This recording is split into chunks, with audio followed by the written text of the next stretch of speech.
Setelah jualan ayat dan mayat, kini Yohanes politisasi data untuk serang Presiden Jokowi. Anies bandingkan jalan non-tol di era Presiden Jokowi dan SBY.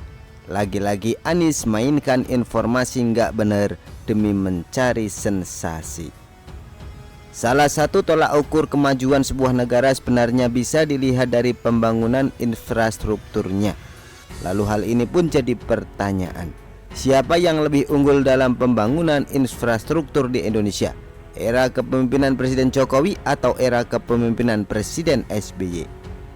Dan beberapa hari yang lalu, Anies Baswedan secara belak-belakan mengkritik pemerintahan Presiden Jokowi, yaitu soal pembangunan jalan di Indonesia, yang menurut Anies masih kalah jauh bila dibandingkan dengan di era Presiden SBY. Kritik itu pun disampaikan oleh Anies Baswedan saat menghadiri perayaan Milad ke-21 PKS di Istora Senayan, Jakarta pada Sabtu 20 Mei 2023. Pemerintahan kali ini berhasil membangun jalan tol terpanjang dibandingkan periode-periode sebelumnya. 63% dari seluruh jalan tol berbayar yang ada di Indonesia itu dibangun di era pemerintahan sekarang. Sepanjang 1.569 km dari total 2.499 km. Itu adalah jalan berbayar. Sedangkan jalan yang tak berbayar, yang digunakan oleh semua secara gratis, yang menghubungkan mobilitas penduduk dari sudut-sudut desa ke perkotaan, yang membawa produk-produk pertanian, produk perkebunan, produk perikanan dari sentra-sentra tempat mereka dihasilkan ke wilayah-wilayah pasar, baik jalan nasional, jalan provinsi ataupun jalan kabupaten, terbangun 19.000 km di pemerintahan ini. Kalau coba saya bandingkan dengan pemerintahan 10 tahun yang lalu, di zaman Presiden Pak SBY, jalan tak berbayar yang dibangun adalah sepanjang 144.000 atau 7,5 kali lipat. Saya nggak tahu sampai terakhir hari ini Pak Menteri PU sudah berapa kilometer yang dibangun dalam 7 tahun ini. 1.900 kilometer. Yang sebelumnya 40 tahun 780 kilometer. Dalam pidatonya, Anies menyebutkan bahwa di era Presiden Jokowi hanya membangun 63% tol yang ada di Indonesia, tepatnya 1.569 km dari 2.499 km tol yang ada. Pemerintahan kali ini berhasil membangun jalan tol terpanjang dibandingkan periode-periode sebelumnya, 63% dari seluruh jalan tol berbayar yang ada di Indonesia. Itu dibangun di era pemerintahan sekarang sepanjang 1.569 km dari total 2.499 km. Itu adalah jalan berbayar, terang Anies menjelaskan. Lantas, ex-Mendikbud pecatan ini pun menyindir bahwa selama era Presiden Jokowi hanya berhasil membangun jalan kurang lebih sepanjang 19.000 km. Sedangkan jalan yang tak berbayar pemerintahan saat ini menghasilkan jalan nasional, jalan provinsi, atau jalan kabupaten terbangun 19.000 km di pemerintahan ini. Kalau coba saya bandingkan dengan pemerintahan 10 tahun yang lalu zaman Presiden SBY, jalan tak berbayar yang dibangun adalah sepanjang 144.000 km atau 7,5 kali lipat. Bila dibandingkan dengan jalan nasional di pemerintahan ini, membangun jalan nasional sepanjang 590 km di era 10 tahun sebelumnya 11.800 km, 2 kali lipat. Kita belum bicara mutu, kita belum bicara standar, rinci Anies menjelaskan. Lantas apakah benar klaim yang disebutkan oleh Anies Baswedan tersebut? Untuk itu, di sini saya mencoba menyajikan datanya, yaitu dengan merujuk beberapa sumber. Berdasarkan data Kementerian Desa Pembangunan Daerah Tertinggal dan Transmigrasi, Kemendes PDTT. Berikut ini data pembangunan di desa tahun 2015 hingga 2 Desember 2022 atau selama pemerintahan Presiden Jokowi. Menunjang aktivitas ekonomi masyarakat, jalan desa 311.656 km, jembatan 1.602.227 meter, tambatan perahu 7.420 unit, irigasi 572.812 unit, penahan tanah 249.415, Pasar Desa 12.297 unit, BUM Desa 42.370 unit, kegiatan embung 5.413 unit. Meningkatkan kualitas hidup masyarakat.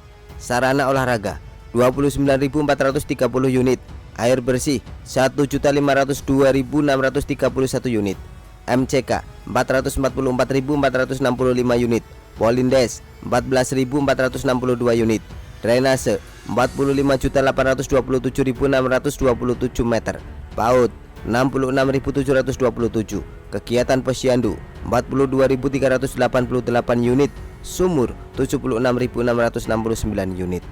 Dokumen Kementerian PUPR dan Badan Pusat Statistik BPS. Sedangkan berdasarkan dokumen Kementerian PUPR yang diunduh dari situs Open Data Kementerian PUPR dan laman Badan Pusat Statistik BPS sebagai landasan, era pemerintahan SBY dimulai pada 20 Oktober 2004 sampai dengan 20 Oktober 2014.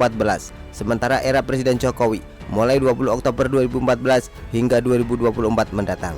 Jalan nasional non-tol merujuk buku induk statistik pekerjaan umum tahun 2008. Total panjang jalan nasional non-tol pada tahun 2004 ialah 34.629 km. Kemudian hingga Desember 2014 total panjang jalan menjadi 38.570 km.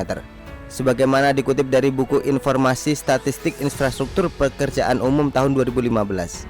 Data tersebut juga diperkuat pernyataan yang pernah disampaikan Menteri Pekerjaan Umum PU Joko Kirmanto bahwa selama kurun waktu 2004 sampai 2014 panjang jalan nasional bertumbuh dari 34.000 km menjadi 38.000 km. Dulu panjang jalan nasional 34.000 km, saat ini 38.000 km. Tambahan itu dari pembangunan jalan baru, ada juga dari jalan yang bisa berubah menjadi jalan nasional, ujar Joko Kirmanto saat berdiskusi dengan wartawan di Media Center Kementerian PU 24 Maret 2014 silam. Dikutip dari laman Kementerian PUPR. Lalu berlanjut sampai dengan akhir tahun 2021, total panjang jalan nasional non-tol bertambah 46.965 km. Hal itu tertera dalam buku Informasi Statistik Infrastruktur PUPR tahun 2022. Berdasarkan data dari ketiga tahun di atas, dapat diartikan panjang jalan nasional selama era pemerintahan SBY bertambah sekitar 3.941 km dari 34.629 km menjadi 38.570 km. Sedangkan pada era pemerintahan Presiden Jokowi, panjangnya bertambah 8.395 km dari sebelumnya 38.570 km menjadi 46.965 km. Kendati demikian, data dari BPS menunjukkan versi lain dan nampaknya dijadikan rujukan oleh Anies Baswedan, di mana panjang jalan nasional tahun 2004 ada 34.628 km, tahun 2014 sepanjang 46.432 km, dan tahun 2021 sepanjang 47.017 km. Dari data itu dapat disimpulkan panjang jalan nasional selama era kepemimpinan SBY hanya bertambah 11.804 km dari 34.628 km menjadi 46.432 km. Sementara panjang jalan nasional era kepemimpinan Presiden Jokowi bertambah 585 km dari 46.432 km menjadi 47.017 km. Namun yang patut diperhatikan di sini, panjang jalan nasional era pemerintahan Jokowi tentu masih bisa bertambah karena belum ada data tahun 2022, 2023, dan 2024. Baik itu data dari Kementerian PUPR maupun BPS. Apalagi pemerintahan Presiden Jokowi juga belum usai dan tengah menggenjot pengerjaan jalan nasional di berbagai wilayah di Indonesia. Di sini sudah jelas, Anies sudah mulai mempolitisasi data guna mencari simpati di Pilpres 2024. Kalau dulu kita mengenal politisasi ayat dan mayat, kini semakin melebarkan sayapnya dengan mempolitisasi data infrastruktur. Tapi ya kita tahulah siapa Anies, sang mantan yang selalu disebut-sebut oleh netizen sebagai si antitesa Presiden Jokowi ini. Dan menurut Google, Anies juga gubernur terbodoh. Itulah mengapa Anies tak pantas jadi presiden. Jadi gubernur saja jadi gubernur terbodoh versi Google. Begitulah kura-kura. Artikel diambil dari show.com, ditulis oleh Azura. Bagaimana menurut Anda?